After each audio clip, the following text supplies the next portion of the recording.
നേരം സംസാരിച്ച ജീവിതശൈലി രോഗങ്ങൾക്ക് കാരണമാകുന്ന ചേരുവകളെല്ലാം ആവശ്യത്തിലധികം ചേർത്താണ് നമുക്ക് മുന്നിൽ കിട്ടുന്ന ഹോട്ടൽ ഭക്ഷണം ഉണ്ടാക്കുന്നത് എന്ന ധാരണയോടെ വേണം ഇനി നമ്മൾ ആ ഭക്ഷണം കഴിക്കാൻ. നമ്മൾ ജീവിതശൈലി രോഗങ്ങൾ ഉണ്ടാവാൻ കുറേ കാരണങ്ങളുണ്ട്. ഒന്ന്, ഉപ്പിൻ്റെ അംശം കൂടുതൽ.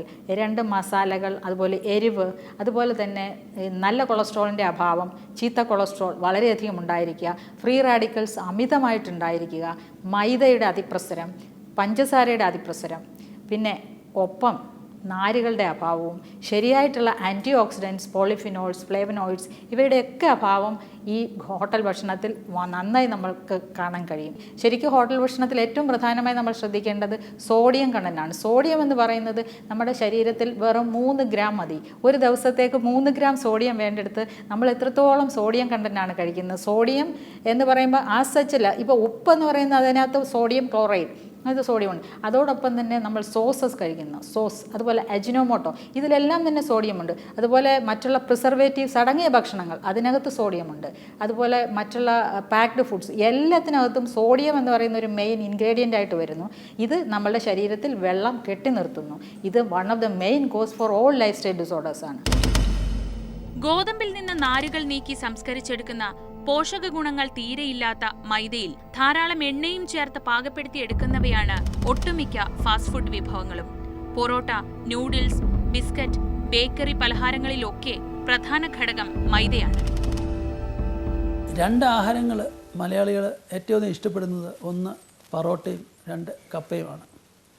പൊറോട്ടയും അതിൻ്റെ കൂട്ടത്തിൽ പലപ്പോഴും നമ്മൾ കഴിക്കുന്ന ആഹാരം നോൺ വെജിറ്റേറിയൻ ആയിട്ടുള്ള ആഹാരങ്ങളായിരിക്കും. മീറ്റോ അല്ലെങ്കിൽ ബീഫോ അങ്ങനെയൊക്കെയുള്ള ആഹാരങ്ങളായിരിക്കും. പൊറോട്ട എന്ന് പറഞ്ഞാൽ പ്രധാനമായിട്ടും അതിനകത്ത് 2 കാര്യങ്ങളേ ഉള്ളൂ. ഒന്ന് കാർബോഹൈഡ്രേറ്റും 2 ഫാറ്റും. രണ്ടും നമ്മുടെ ശരീരത്തിലേക്ക് അധികം ചെന്ന് കഴിഞ്ഞാൽ അത് നമുക്ക് ദോഷകരമാണ്.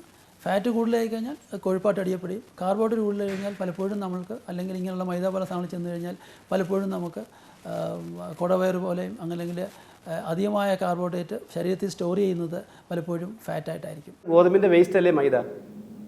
നമുക്ക് പോസ്റ്റർ ഒട്ടിക്കാനൊക്കെ ഉപയോഗിക്കുന്ന സാധനമല്ലേ? ഇതെങ്ങനെ ഭക്ഷണമായിട്ട് വരിക?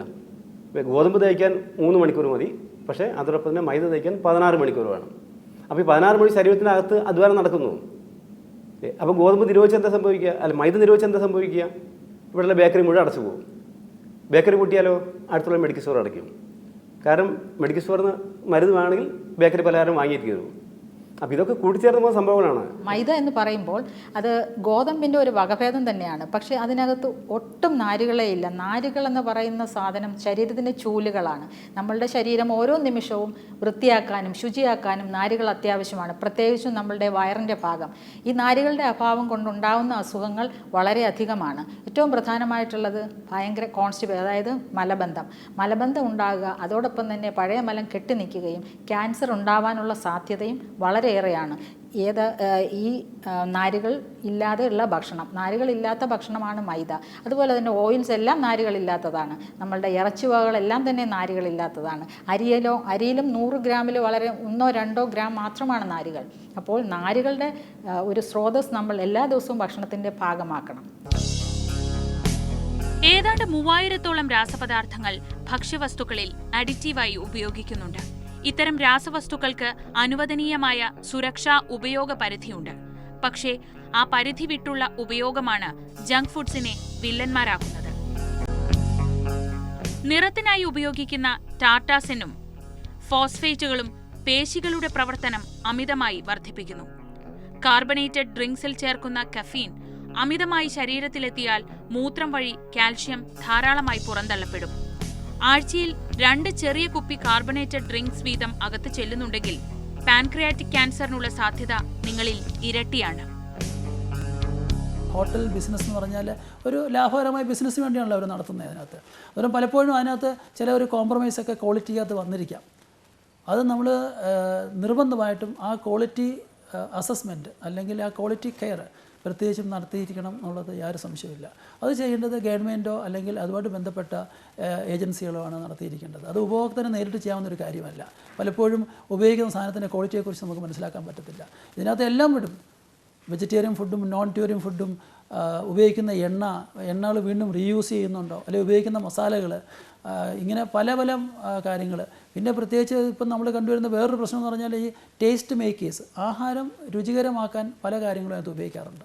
ഇതിൻ്റെയൊക്കെ ക്വാളിറ്റി എത്രമാത്രം നല്ലതാണ്, അല്ലെങ്കിൽ ഇതൊക്കെ നമുക്ക് ഉപയോഗിക്കാൻ പറ്റുന്നതാണോ, ഇതൊക്കെ ശാസ്ത്രീയമായി തെളിയിക്കപ്പെട്ടിട്ടാണോ മനുഷ്യന് ദോഷമില്ല എന്നുള്ളത് പലപ്പോഴും ഇന്നത്തെ തലമുറ പലപ്പോഴും ഹോട്ടൽ ഫുഡിനെ മാത്രം ഡിപ്പെൻഡ് ചെയ്ത് ജീവിക്കുന്ന അനേകം ആൾക്കാരുണ്ട്. അങ്ങനെയുള്ളവർക്ക് ഇത് ദിവസവും ഇത് കഴിക്കുന്നത് ശരീരത്തിന് എന്തുമാത്രം ദോഷം ഉണ്ടാകുന്നത് മനസ്സിലാക്കാം നമുക്ക്. അന്നേരം ഇങ്ങനെയുള്ള പല കാര്യങ്ങൾ, ഈ കെമിക്കൽസ് ഇതിനകത്ത് ഉപയോഗിക്കുന്ന ടേസ്റ്റ് മേക്കേഴ്സ്, കളറിങ് ഏജൻറ്റ്സ്, ഇത് പലപ്പോഴും പ്രത്യേകിച്ചും നമ്മൾക്കറിയാം കുട്ടികളൊക്കെ പലപ്പോഴും ഈ പല കളറിലുള്ള ആഹാരങ്ങളൊക്കെ കഴിക്കാൻ താല്പര്യപ്പെടുകയും നമ്മൾ ഈ ബേക്കറി ഐറ്റംസ് എല്ലാം പല പല കളർ ആഡ് ചെയ്യുന്നു. ഇതൊക്കെ പലപ്പോഴും ശരിയാണോ എന്നുള്ളതും അത് ഗവൺമെൻറ് അംഗീകൃതമായതും അല്ലെങ്കിൽ ഫുഡിനകത്ത് ഉപയോഗിക്കാവുന്ന അംഗീകൃതമായ കളറുകളാണോ എന്നുള്ളതും അല്ലെങ്കിൽ കെമിക്കൽ ഏജൻസും ഇതെല്ലാം നമ്മൾ ചെക്ക് ചെയ്യേണ്ടത് ആവശ്യമാണ്. ഒത്തിരി ഡിഫറെൻറ്റ് കളേഴ്സ് ഭയങ്കര അട്രാക്റ്റീവ് ആവാൻ വേണ്ടി വളരെയധികം കളേഴ്സാണ് ചേർക്കുന്നത്. അങ്ങനെ ഈ ആർട്ടിഫിഷ്യൽ കളേഴ്സിൻ്റെ പുറകെ പോകുന്നതിന് ഏറ്റവും പ്രധാനപ്പെട്ട ഒരു ക്യാൻസറിൻ്റെ കാരണമായി നമ്മളിപ്പോൾ കണ്ടുവരികയാണ്. അപ്പോൾ ഇങ്ങനെയുള്ള അത് തന്നെ അതിനേക്കാൾ ഏറ്റവും വിചിത്രമായ രസം നമ്മുടെ എന്താ പറയുക മഞ്ഞളിനകത്ത് അടങ്ങിയിരിക്കുന്ന ആ കളറിലെ അതുപോലും ശരിക്കും ലിവർ ക്യാൻസർ ഉണ്ടാക്കുന്നതാണ്. എന്നാൽ ഒറിജിനൽ മഞ്ഞളാവട്ടെ ക്യാൻസറിനെ പ്രതിരോധിക്കുന്നതാണ്. അപ്പോൾ നമ്മൾ ഈ ഒരു രീതിയിലേക്കുള്ളൊരു കൺവേർഷൻ എപ്പോഴും നാച്ചുറലായിട്ട് be natural and take all natural products, അതാണ് നമുക്ക് ഈ കാലഘട്ടത്തിന് ഏറ്റവും അത്യാവശ്യം. You have to go back to nature. Junk ഫുഡ്സിൽ ചേർക്കുന്ന മാരക രാസപദാർത്ഥങ്ങൾ വളരെ ഗുരുതരമായ ആരോഗ്യ പ്രശ്നങ്ങളാണ് സൃഷ്ടിക്കുന്നത്. ഉദാഹരണത്തിന് മോണോസോഡിയം ഗ്ലൂട്ടാമേറ്റ് അഥവാ അജിനോമോട്ടോ. നമ്മൾ വിചാരിക്കുന്നതിലും മാരകമാണ് അജിനോമോട്ടോയുടെ ദോഷഫലങ്ങൾ. അളവ് കൂടുന്തോറും ഇത് തലച്ചോറിലെ ന്യൂറോ ട്രാൻസ്മിറ്റേഴ്സിനെ തകിടം മറിക്കുന്നു. പാൻക്രിയാസിനെ അമിതമായി പ്രവർത്തിപ്പിച്ച് ഇൻസുലിൻ ഉൽപാദനം കൂട്ടുന്നതിനാൽ വിശപ്പും കൂട്ടുന്നു. സ്ഥിരമായിട്ടുള്ള ഒരു ഇൻടേക്ക് വരുമ്പോഴത്തേക്ക് അതിൽ ഏറ്റവും പ്രധാനമായിട്ട് അഫക്റ്റഡ് ആവുന്നത് നമ്മുടെ വയറാണ്. വയറിനകത്ത് തീർച്ചയായും നമ്മളുടെ വയറെന്ന് പറയുന്നത് മോസ്റ്റ് ഡെലിക്കേറ്റ് ഓർഗനാണ്. ഇതിനകത്ത് വായ മുതൽ നമ്മളുടെ റെക്ടൽ ഏരിയ വരെ ഉള്ള സ്ഥലം അകത്ത് വളരെ മ്യൂക്കസ് മെംബ്രെയിൻ എന്ന് പറയുമ്പോൾ വളരെ സോഫ്റ്റായിട്ടുള്ള ഒരു എൻഡോത്തീലിയമാണ് അതിനകത്തുള്ളത്. അതിന് നമ്മൾ മറന്നുകൊണ്ട് നമ്മളുടെ കയ്യിൽ കിട്ടുന്നതെല്ലാം നമ്മൾ കഴിക്കുന്ന ഒരു ശീലമാണിപ്പോൾ കാണുന്നത്.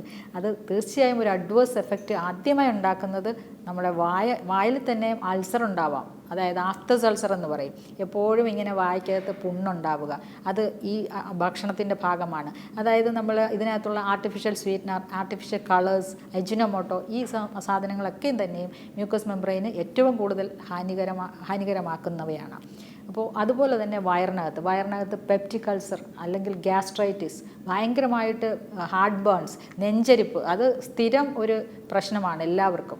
നെഞ്ചരിക്കുക എന്ന് പറഞ്ഞു കഴിഞ്ഞാൽ ഈ മസാലകൾ, ഔട്ട്സൈഡ് ഫുഡിൻ്റെ മസാലകളാണ് അതിൻ്റെ കാരണം. മസാല എത്രത്തോളം കുറയ്ക്കാമോ അത്രയും സുഖമായിരിക്കും നിങ്ങളുടെ വയറിന്. നമ്മുടെ ശരീരത്തിന് ഈ മസാലകൾ ആവശ്യമേ ഇല്ല. ഇതെല്ലാം തന്നെയും രുചി കൂട്ടാൻ വേണ്ടിയിട്ടുള്ള സ്പൈസസ് ആണ്.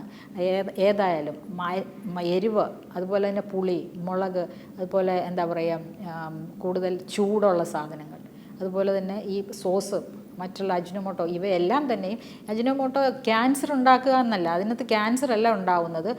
ഈ മ്യൂക്കസ് മെംബ്രെയിന് അല്ലെങ്കിൽ ഈ എൻഡോത്തീലിയം അകത്തുള്ള ആ ഒരു മെംബ്രെയിന് കുഴപ്പമുണ്ടാക്കുന്നു ഒരു പരിധിവരെ. അങ്ങനെ അൾസറേഷൻ ഉണ്ടാകാനുള്ള സാധ്യത. അതുപോലെ തന്നെ നമ്മുടെ ടേസ്റ്റ് എൻഹാൻസർ ആയതുകൊണ്ട് നമ്മുടെ ടേസ്റ്റ് ബഡ്സിനെ അത് മാസ്ക് ചെയ്യും. അങ്ങനെ വരുമ്പം വളരെയധികം കുറേ നാൾ കഴിയുമ്പോഴത്തേക്ക് നമുക്ക് ടേസ്റ്റിനോട് തന്നെ ഒരു ചേഞ്ചും ഉണ്ടാകും. ഈ ഒരു രീതിയിലേക്കുള്ള ഒരു കൺസെപ്റ്റാണ് ഈ അജിനോമോട്ടോ നമ്മുടെ ശരീരത്തിൽ ഉണ്ടാക്കുന്നത്.